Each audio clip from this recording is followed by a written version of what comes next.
Baik, kami dari kelompok 6 akan mempresentasikan dan menjawab pertanyaan-pertanyaan dari kelompok 1, 2, 3, 4, 5, dan 7. Saya M. Haigel Jimli Asedik akan menjawab pertanyaan dari kelompok 1. Apakah setiap orang yang menebang kayu hutan untuk kepentingan sendiri dikenakan Undang-Undang P3H? Untuk jawabannya, menurut kami, setiap orang yang menebang kayu hutan untuk kepentingan sendiri tidak dapat dikenakan pidana dengan UU P3H jika merupakan masyarakat yang hidupnya secara turun-temurun di dalam hutan atau sekitar hutan dan melakukan penebangan hutan tersebut bukan karena tujuan komersial, tetapi untuk kebutuhan hidupnya. Hal ini ditegaskan dalam pasal 11 ayat 3, yaitu kelompok terstruktur sebagaimana dimaksud pada ayat 2 tidak termasuk kelompok masyarakat yang bertempat tinggal di dalam dan atau di sekitar kawasan hutan yang melakukan perladangan tradisional atau melakukan penebangan kayu di luar kawasan hutan, konservasi dan hutan lindung untuk keperluan sendiri dan tidak untuk tujuan komersial. Baik, untuk pertanyaan kelompok 2 akan dijawab oleh Husnul Hatimah. Untuk saudari Husnul, saya persilahkan. Baik, terima kasih kepada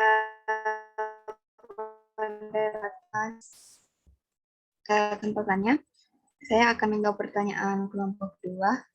Apa yang menyebabkan munculnya permasalahan dalam pengimplementasian undang-undang tersebut, seperti berkurangnya luas hutan, fungsi kawasan hutan, kebakaran hutan, dan lain-lain?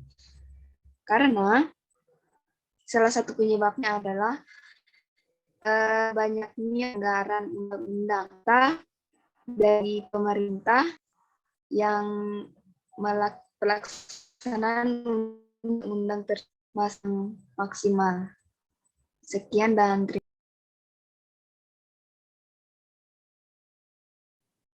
terima kasih untuk saudari Husnul. Untuk pertanyaan kelompok 3 akan dijawab oleh saudari Naomi Mega. Untuk saudari Naomi, saya persilahkan.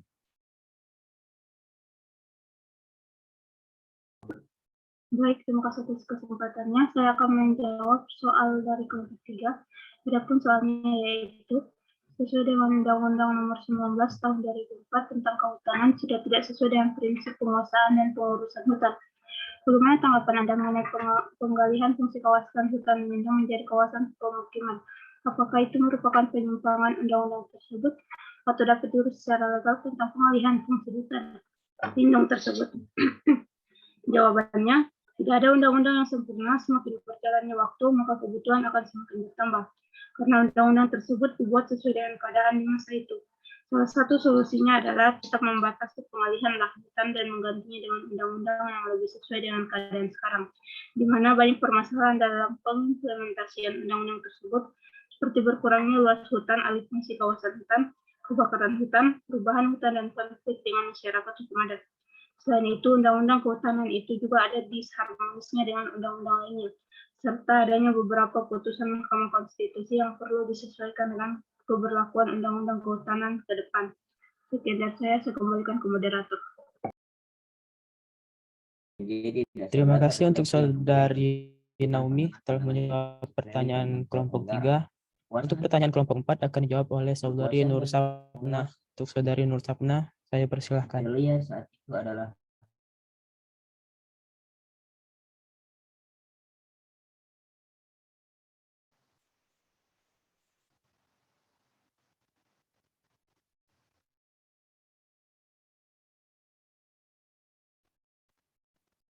Baik, terima kasih. Selanjutnya saya akan menjawab pertanyaan dari kelompok 4, yaitu mengapa sangat penting Undang-Undang Kehutanan.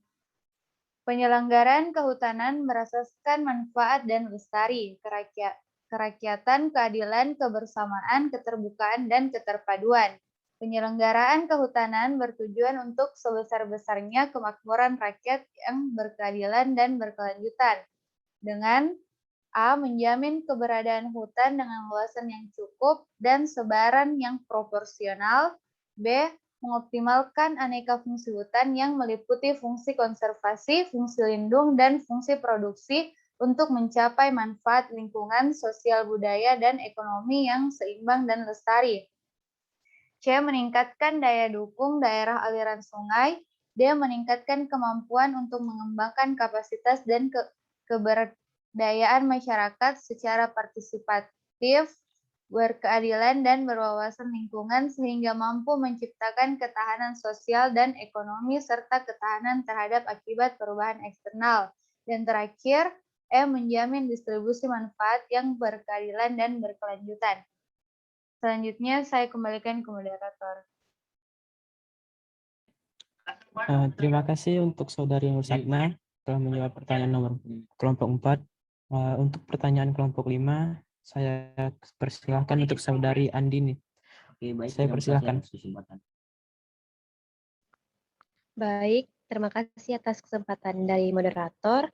Adapun pertanyaan dari kelompok 5 yaitu apakah ada peraturan perundang-undangan yang berkaitan dengan bidang kehutanan? Dan jika ada, coba jelaskan isi dari peraturan perundang-undangan tersebut. Adapun jawabannya, dalam pasal 47 Undang-Undang Nomor 41 Tahun 1999 tentang Kehutanan, Perlindungan Hutan dan Kawasan Hutan merupakan usaha untuk A. Mencegah dan mengatasi kerusakan hutan, kawasan hutan, dan hasil hutan yang disebabkan oleh perbuatan manusia, ternak, kebakaran, daya alam, hama, serta penyakit.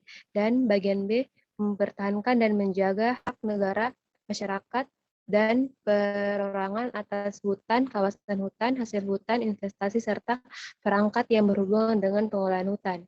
Saya kembalikan ke moderator. Terima kasih untuk Saudari Andini telah menjawab pertanyaan dari kelompok 5. Untuk pertanyaan kelompok 7 akan dijawab oleh Saudara Hairul dan Saudari Nurwiri. Untuk Saudara Hairul, saya persilahkan. Terima kasih kepada moderator telah mengizinkan saya untuk membacakan jawaban dari kelompok 7. Di sini saya akan membacakan jawab soal dari kelompok 7. Berdasarkan pemaparan materi yang mengatakan bahwa dalam hubungan aturan perundang-undangan yaitu proses harmonisasi memiliki peran yang sangat penting. Pertanyaannya, pertanyaan kelompok 7 adalah bagaimana langkah-langkah dalam proses pengharmonisasian peraturan perundang-undangan tersebut. Jawabannya, pengharmonisasian dilakukan dengan cara sebagai berikut. Yang pertama, pastikan bahwa rancangan undang-undang nilai-nilai filosofis Pancasila dan pasal-pasal rancangan undang-undang yang relevan dengan nilai-nilai tersebut. Yang kedua, pastikan bahwa pasal-pasal Undang-Undang Dasar Republik Indonesia tahun 1945 yang memerintahkan pembentukannya telah dicantumkan dengan benar dan memastikan pula bahwa rancangan undang-undang telah selaras dengan prinsip-prinsip penyelenggaraan negara menurut Undang-Undang Dasar. Jawaban ini akan dilanjutkan oleh Saudari Nurwiri Adesia. Untuk Saudari Nurwiri, dipersilakan.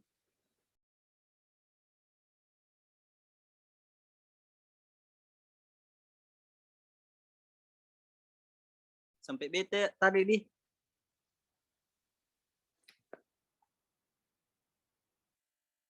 Baik, di sini saya menyampaikan bahwa mungkin Saudari Nurwiri Adesia sedang mengalami gangguan jaringan. Jadi saya akan melanjutkan yang saya baca tadi. Yang ketiga, gunakan istilah hukum atau pengertian hukum secara konsisten. Yang keempat, teliti dengan cermat apakah materi muatan rancangan undang-undang telah serasi atau selaras dengan undang-undang lain terkait. Yang kelima, pastikan bahwa asas-asas peraturan perundang-undangan baik sebagai pembentukan, baik sebagai materi muatan, maupun hal-hal lain yang berkaitan dengan bidang hukum yang diatur dalam rancangan undang-undang telah terakomodasikan dengan baik dalam rancangan undang-undang. Yang keenam, pastikan bahwa pedoman penyusunan peraturan perundang-undang telah dipatuhi secara konsisten. Yang ketujuh, pastikan bahwa bahasa yang digunakan dalam merumuskan norma dalam rancangan undang-undang telah sesuai dengan kaidah bahwa bahasa Indonesia yang baik dan benar serta menggunakan pilihan kata yang tepat, jelas, dan pasti.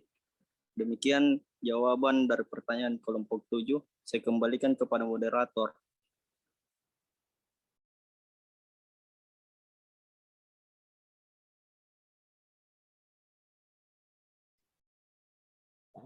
Baik. Baik, terima kasih untuk Saudara Hairul. Sekian mungkin hanya segini dari kelompok kami. Saya akhiri. Wassalamualaikum warahmatullahi wabarakatuh. Waalaikumsalam warahmatullahi wabarakatuh.